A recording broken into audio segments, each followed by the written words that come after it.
Hi hello नमस्कार. मी सुषमा आपल्या हक्काच्या चॅनलमध्ये म्हणजे सर्व गोडताईंचं अगदी मनापासून स्वागत करते. आज मी तुम्हाला कशा पद्धतीने ब्लाऊजला हुकलूक करते हे ह्या व्हिडिओमध्ये दाखवणार आहे.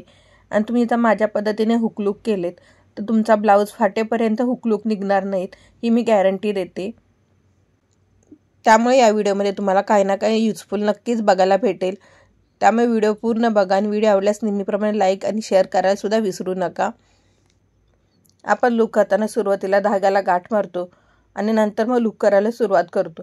पण आपण लूक करायला सुरुवात करतो त्यावेळी ऑटोमॅटिक कधी जो धाग्याला आपण गाठ मारलेली असतो तो धागा ओढून येतो. माझ्यासोबत असं बऱ्याचदा घडलेलं होतं. किंवा लूक बनवून झाल्यानंतर 3-4 वेळा तो आपण वापरल्यानंतर ऑटोमॅटिक लूक तुटून येतो. म्हणजे एका साईडून तुम्ही बघितलं असेल बऱ्याच जणांचे लूक तुटलेले असतात. ते किती व्यवस्थित लूक केले तरी ते एका साईडून निघतात. तर ते का होतात तर तुम्ही व्यवस्थित गाठ न मारल्यामुळे. मग ती गाठ कशी मारायची हेच या व्हिडिओमध्ये मी तुम्हाला दाखवणार आहे. तुम्ही जर तशा पद्धतीने गाठ मारली तरी तुमचा ब्लाऊज फाटेपर्यंत लूक निघणार नाही. तर तीच गाठ आता मी कशी मारायची हे तुम्हाला दाखवते. आपण सुईने टाका टाकताना अगोदर सुई वरती घेतली की त्यावेळी गाठ मारायची आहे आणि नंतर मग टाका टाकायचा आहे. आणि टाका टाकल्यानंतर सुद्धा आपण खालच्या साईडला पुन्हा एक गाठ मारायची आहे. त्यानंतर मग आपण नेहमीप्रमाणे धाग्याला जशा गाठी मारतो सेम त्याच पद्धतीने गाठी मारायच्या आहेत. म्हणजे आपण टाका टाकल्यानंतर त्या टाक्याला गाठी मारतो तर त्या टाक्याला गाठी मारायच्या अगोदरच किंवा तो टाका टाकण्या अगोदरच आपण गाठ मारून घ्यायची आहे. आणि नंतर मग टाका टाकायचा आहे आणि टाका टाकून झाल्यानंतर पुन्हा आपण एक गाठ मारायची आहे. आय होप मी काय सांगते ते तुम्हाला समजलं असेल. जर समजलं नसेल तर व्हिडिओ अगदी काळजीपूर्वक बघा म्हणजे तुम्हाला कळेल की मी काय बोलत आहे ते. कारण हे ऐकण्यापेक्षा तुम्ही बघितलेलं जास्त समजेल. बऱ्याच जणांना हुकलूक करायचं म्हटलं की खूप कंटाळा येतो. मला सुद्धा कंटाळा येतोच. पण तरीसुद्धा आपल्याला ते करणं भागत असतं. कंटाळा येतो म्हणजे त्याला खूप टाईम जातो म्हणून कंटाळा येतो. तर आता हे पटकन होण्यासाठी मी तुम्हाला एक टिप सांगते. ज्यावेळी आपण लूक करतो त्यावेळी ब्लाऊज घट्ट असला पाहिजे. म्हणजे कसा तर आपण त्याला टाके टाकताना आपल्याला पटपट टाके टाकता आले पाहिजेत. ज्यावेळी ब्लाऊज आपण खाली अशा पद्धतीने ठेवून टाके टाकतो त्यावेळी ब्लाऊज सैल पडतो. मग आपल्याला टाके टाकायला टाईम जातो. तुम्ही जर अशा पद्धतीने ब्लाऊज खाली ठेवून टाके टाकत असाल तर कोपऱ्याच्या मदतीने आपण ब्लाऊज थोडासा टाईट पकडायचा आहे.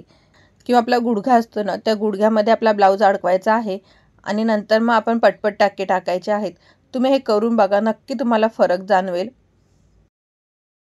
आता आपल्या टाक्याला सगळ्या गाठी मारून झालेल्या आहेत. आता आपण नेहमीप्रमाणे पुन्हा एकदा खालच्या साईडला व्यवस्थित अशा 2-3 गाठी मारून घ्यायच्या आहेत. तर आपल्या बघा टाका तयार झालेला आहे. तुम्ही कितीही याला ओढा अजिबात निघणार नाही. आणि असे टाके दिसायला सुद्धा छान दिसतात. आता आपण हुक कसं लावायचं हे बघूयात. तर हुक आहे तसं लावायचं नाही तर हुक लावताना थोडासा तो ओढून लावायचा आहे. आपण अशा पद्धतीने हुक ओढून लावल्यामुळे टाक्यामध्ये आपला हुक व्यवस्थित बसतो. त्यामुळे हुक लावताना अशा पद्धतीने थोडंसं ओढून लावायचं आहे. तर हुकाला 2 होल असतात. तर अगोदर सुरुवातीला आपण एका साईडच्या होलमध्ये व्यवस्थित अशा गाठी मारून टाके टाकून घ्यायचे आहेत. एका साईडच्या होलमध्ये 3-4 टाके टाकून झाल्यानंतर तोच टाका आपण पुढे घ्यायचा आहे.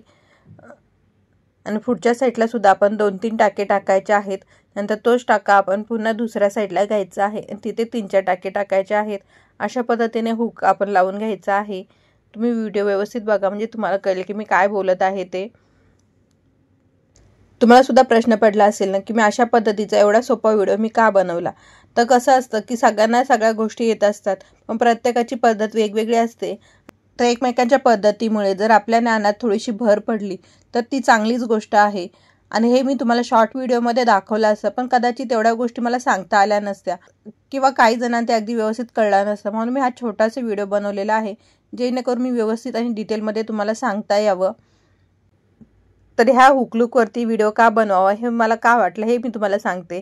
तर माझ्याकडे कामाचा लोड भरपूर होता म्हणून मी शेजारच्या ताईंना विचारलं की तुम्ही हुकलूक करून द्याल का. आणि त्या हो सुद्धा म्हटल्या. पण त्या ज्या पद्धतीने हुकलूक करतात ती पद्धत मला आवडली नाही. म्हणजे आपण ब्लाऊज 2-3 वेळा वापरल्यानंतर ते हुकलूक तुटायला नको. तर ते ब्लाऊज फाटेपर्यंत सुद्धा राहिले पाहिजेत. अशा पद्धतीने आपण हुकलूक करायचे असतात. त्या छोट्या साधी सिंपल वाटणाऱ्या गोष्टी बऱ्याच जणांना माहीत नसतात म्हणूनच मी हा व्हिडिओ बनवलेला आहे. आणि हुक लावताना जवळजवळ लावायचे आहेत म्हणजे अगदी 1 इंचापेक्षा कमी अंतरावरती लावायचे आहेत. तर अशा पद्धतीने आपल्या ब्लाऊजला हुकलूक लावून झालेले आहेत. आणि तुम्हाला जर हा व्हिडिओ जर इन्फॉर्मेटिव्ह वाटला असेल तर लाईक आणि कमेंट करायला विसरू नका. आणि जर तुम्हाला हा व्हिडिओ आवडला नसेल, हा व्हिडिओमध्ये तुम्हाला अजिबात माहिती मिळाली नसेल, तर ते सुद्धा मला कमेंट करून नक्की सांगा की युजफुल ठरला नाही म्हणून. तुम्हाला शिलाई रिलेटेड अजून कोणकोणते व्हिडिओ बघायला आवडतील हे मला कमेंट करून नक्की सांगा. कारण मला कामाचं लोड असल्यामुळे वेगळे व्हिडिओ बनवायला जमत नाहीत. पण तुमच्या जर काही रिक्वेस्ट असतील तर त्याप्रमाणे मी व्हिडिओ नक्की बनवेन. व्हिडिओ पूर्ण बघितल्याबद्दल धन्यवाद. पुन्हा भेटू अशा छानशा व्हिडिओमध्ये. तोपर्यंत बाय आणि टेक केअर.